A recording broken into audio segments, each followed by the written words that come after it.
여기자 강제추행 혐의로 유죄 판결을 받은 오태환 의령 군수가 무고죄 혐의 결심 공판에서 징역형을 구형받았습니다.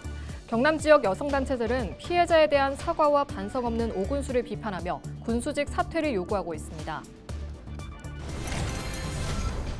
경남도 내 지자체들의 2025년 포부를 차례로 짚어보고 있습니다. 혁신과 소통을 근간으로 보육과 농업, 문화관광 등에 초점을 둔 올해 밀양시 시정 방향을 짚어봅니다. 인제대학교가 지난 2011년 이후 14년 만에 등록금을 인상합니다. 앞서 지난 2011년 등록금을 3% 인상했던 인제대는 다음 해인 2012년 등록금을 5.4% 인하해 지금까지 동결해 왔습니다. 창녕의 한 오리 사육 농장에서 조류 인플루엔자가 발생하면서 창녕군이 우포늪 탐방로 출입을 제한합니다. 15일부터 상황 종료 시까지입니다.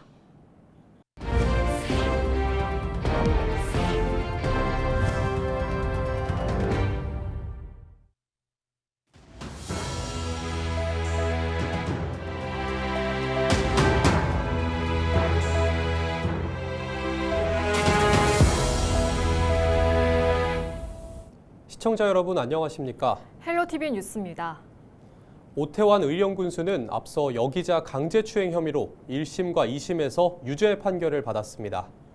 최근 열린 무고 혐의 결심 공판에서 검찰은 징역형을 구형했는데요. 경남 지역 여성단체들은 피해자에 대한 사과와 반성 없는 오 군수를 비판하며 군수직 사퇴를 주장했습니다. 보도에 표영민 기자입니다. 검찰이 지난 14일 열린 여기자 강제추행 무고 혐의 결심 공판에서 오태환 의령 군수에게 징역 1년 6개월을 구형했습니다. 검찰은 오 군수가 강제추행 사건 1, 2심에서 추행 사실이 판단됐음에도 범행을 부인하고 피해자 진술에 대해 적대적 정치 세력의 음모라고 규정하면서 2차 가해를 한 점 등을 고려해달라고 구형 이유를 밝혔습니다. 하나, 재판부는 강제추행 피해자를 무고한 오태환을 강력 처벌하라! 처벌하라! 처벌하라! 오 군수의 징역형 구형에 경남 지역 여성단체들은 비판의 목소리를 높였습니다. 경남 여성복지상담소 시설협의회원 40여 명은 의령군청 앞에 모여 오 군수의 사퇴를 촉구했습니다. 이들은 무고 혐의뿐만 아니라 강제추행 혐의에 대한 1심과 2심 법원의 유죄 판결로 이미 범행 사실과 피해자에 대한 2차 가해가 드러났다고 밝혔습니다. 그러면서 사건 발생 4년이 흘렀지만 피해자 사과나 반성 없는 오 군수는 자리에서 물러나야 한다고 강조했습니다. 성범죄 혐의로 유죄 판결을 받고도 직을 유지하고 있는 지방자치단체장은 오태환 의령 군수뿐이다. 경남 지역에 이런 지방자치단체장이 있다는 것이 부끄럽고 개탄스럽다. 오태환 군수는 결심 공판에서 진실을 밝혀야겠다는 성급한 마음에 고소 고발로 대응했다며 국민을 위해 일할 기회를 달라고 호소했습니다. 오 군수의 무고 혐의 1심 선고는 창원지방법원 마산지원에서 다음 달 27일 열립니다. 헬로티비 뉴스 표영민입니다. 인제대학교가 지난 2011년 이후 14년 만에 등록금을 인상합니다. 인제대는 등록금 심의위원회에서 2025학년도 등록금을 5.48% 인상하기로 했다고 15일 밝혔습니다. 앞서 지난 2011년 등록금을 3% 인상했던 인제대는 다음 해인 2012년 등록금을 5.4% 인하해 지금까지 동결해 왔습니다. 대학 측은 등록금 인상분은 학생 복지와 교육 환경 개선 등에 투입할 예정이라고 전했습니다. 인제대뿐 아니라 도내 주요 사립대는 대부분 등록금 인상을 검토하고 있습니다. 경상국립대와 국립창원대는 올해 등록금을 동결할 계획입니다. 창녕군이 대한면의 한 오리 사육농가에서 조류 인플루엔자가 발생하면서 우포늪 탐방로 출입을 제한합니다. 우포늪 탐방로 출입 제한은 15일부터 상황 종료 시까지입니다. 우포늪 입구에서 대대제방 종료 지점까지는 탐방이 가능합니다. 창녕군은 고속도로와 국도 입구 등 주요 탐방로 지점에 안내 현수막과 안내판을 설치하고 우포 따오기 보호를 위해 우포 따오기 보건센터 출입을 통제하는 등 비상근무에 들어갔습니다. 박종훈 경상남도 교육감이 지난 14일 입장문을 내고 정부의 고등학교 무상교육에 대한 책임을 촉구했습니다. 박 교육감은 정부의 고교 무상교육 거부권 행사는 시도교육청 추진 사업은 물론 교육환경 개선 시설비, 학생 안전 관련 예산에도 부정적인 영향을 미쳐 교육의 질 저하로 이어질 수밖에 없다고 밝혔습니다. 특히 경남교육청은 국가와 지자체 분담금 616억 원을 추가 부담해야 하는 상황이라고 우려했습니다. 그러면서 예산을 시도교육청으로 떠넘기는 것은 교육자치의 훼손이라면서 고교 무상교육에 대한 국가의 책임을 회피하지 말 것을 다시 한번 촉구한다고 덧붙였습니다. 앞서 지난 14일 최상목 대통령 권한대행 부총리 겸 기획재정부 장관은 고교 무상교육 경비 부담에 관한 특례 조항의 일몰기한을 3년 연장하는 지방교육재정교부금법 개정안에 대해 거부권을 행사했습니다. 경남 도내 지자체들의 2025년 포부를 차례로 짚어보고 있습니다. 이번에는 밀양시의 2025년을 살펴보겠습니다. 안병구 밀양시장은 혁신과 소통을 근간으로 보육과 농업, 문화관광 등에 초점을 둔 시정 운영을 하겠다고 밝혔는데요. 전주현 기자의 보도입니다. 밀양시의 2025년 시정 목표는 시민 중심의 행정을 이끌어 나가겠다는 겁니다. 우선 보육과 교육에 중점을 뒀습니다. 아이 키우기 좋은 도시로 거듭나면 인구 유입은 자연적으로 이뤄질 것으로 내다봤습니다. 도시의 생존을 위한 기본 여건이다라는 생각을 합니다. 그래서 돌봄과 교육이 이루어져야만이 아이들이 밀양에 이제 살 수 있고 또 그 아이들을 키우는 부모들도 밀양에서 이제 살 이유가 생긴다고 저는 생각을 하기 때문에 돌봄과 교육을 굉장히 중요하게 생각하는 겁니다. 밀양시의 지역 경제를 이끌 나노 국가산단 조성 사업도 빠질 수 없는 현안입니다. 현재 조성 중인 국가산단 1단계 사업이 공정률 99%를 나타내면서 앞으로 2단계 조성도 차질 없이 준비하겠다는 계획입니다. 다만 1단계 사업 부지의 분양률이 60%에 그쳐 2단계 사업 전 기업을 유치하는 것이 최대의 과제입니다. 나노와 수소를 이렇게 특화해서 이렇게 이제 기업을 유치하려고 지원센터를 작년에 이미 이제 착공을 했습니다. 또 지금 기회발전 특구라고 지금 국가에서 이제 각 지역별로 이제 특구를 이렇게 지정해주는 제도가 있습니다. 그래서 지금 기회발전 특구 그 나노산단 일부를 기회발전 특구로 만들기 위해서 같이 노력을 하고 있고요. 문화 관광의 도시로 손꼽히는 밀양시는 관광산업 활성화에도 박차를 가합니다. 지난해 문을 연 선샤인 밀양 테마파크는 35만 명이 다녀갈 정도로 큰 인기를 누리고 있습니다. 하지만 체류형 관광 휴양도시로 도약하기 위해선 숙박시설 확대가 관건입니다. 중학교 은사님께서 저한테 글귀를 하나 보내셨더라고요. 시민 여상이라는 문구인데요. 다친 사람 돌보듯 시민들을 돌보라. 이런 문구였습니다. 그래서 앞으로 금년 한 해 그런 마음으로 우리 시정을 펼치고자. 밀양시는 시민이 행복하고 더 빛나는 밀양으로 도약하기 위해 시민 눈높이에서 시정을 이끌어 나가겠다고 강조했습니다. 헬로티비 뉴스 전주현입니다. 함안군이 침체한 지역경제 회복을 위해 구내식당 휴무일을 확대합니다. 군은 하루 평균 300여 명의 직원이 이용하는 구내식당 휴무일을 월 2회에서 3회로 확대하기로 했습니다.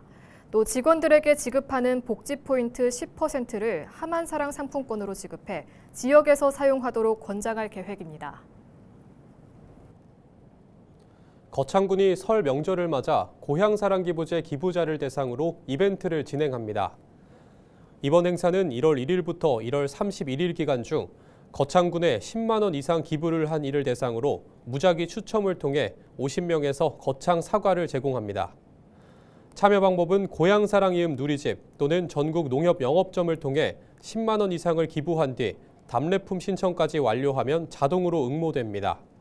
당첨자 추첨은 1월 21일과 2월 3일 두 차례에 걸쳐 진행됩니다.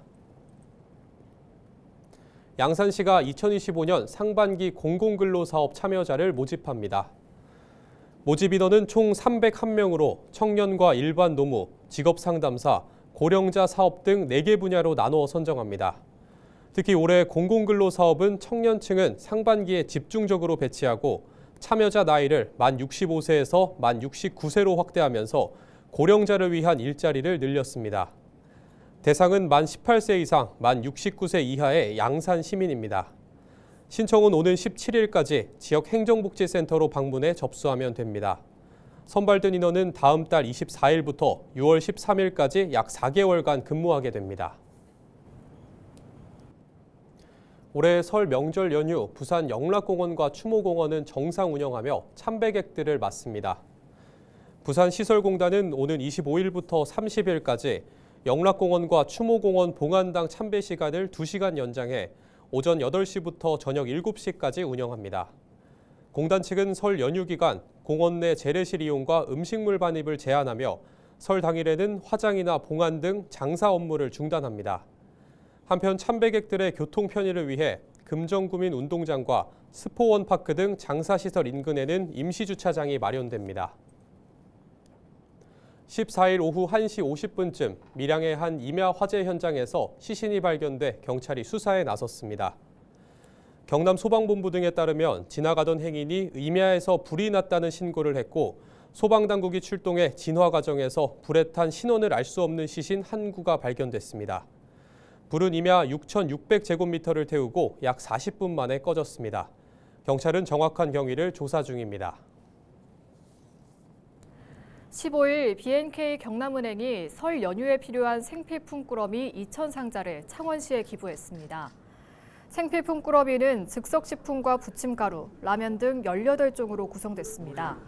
예경탁 B&K 경남은행장은 앞으로도 지역사회에 희망을 전하고 기업의 사회적 책임을 다하기 위해 노력하겠다라고 전했습니다. 창원시는 관내 취약계층 2,000세대에 생필품 꾸러미를 전달할 계획입니다. 오는 17일 부산시청에서 낙동강 하구 일원 환경관리 기본계획을 수립하기 위한 시민공청회가 열립니다. 부산시와 동의대 산학협력단이 공동 주최하는 이번 공청회에서는 동의대 손장호 교수가 기본계획 수립안을 발표하고 관련 전문가와 시민단체 토론, 질의응답 등의 순으로 진행됩니다. 부산시는 기존 환경관리 기본계획의 성과와 한계를 검토하고 보다 효과적인 관리 방안을 마련하기 위해 내년 5월까지 관련 용역을 추진합니다. 이번 용역은 서부 상권의 각종 개발 사업으로 인한 환경 영향 저감과 낙동강 하구 생태계 보호 등 방안 마련에 중점을 두고 진행될 예정입니다.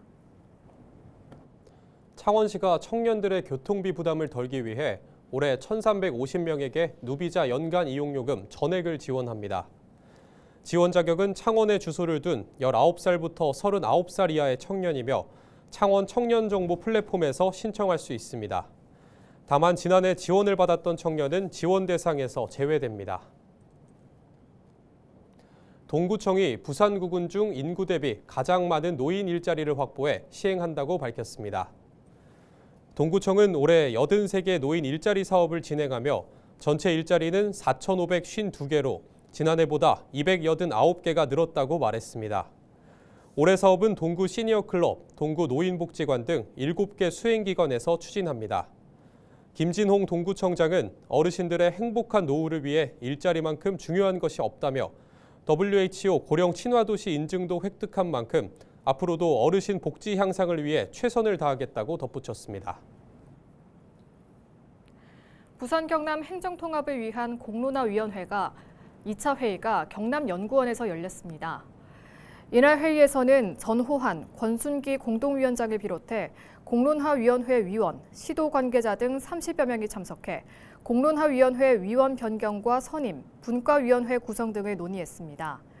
위원회는 오재환 위원의 부산연구원 부원장직 사임에 따라 허윤수 부산연구원 신임 부원장으로 위원을 변경 선임했습니다. 또 시도민 공론화의 효율적이고 체계적인 수행을 위해 기획과 소통, 자치분권, 균형발전 등 3개의 분과위원회 구성을 마무리했습니다. 전호환 공동위원장은 부산 경남 시도민이 행정통합에 대해 제대로 알고 올바른 여론이 형성될 수 있도록 공론화위원회가 제 역할을 해나가겠다고 밝혔습니다. 이상으로 뉴스를 마칩니다. 시청해주신 여러분 고맙습니다.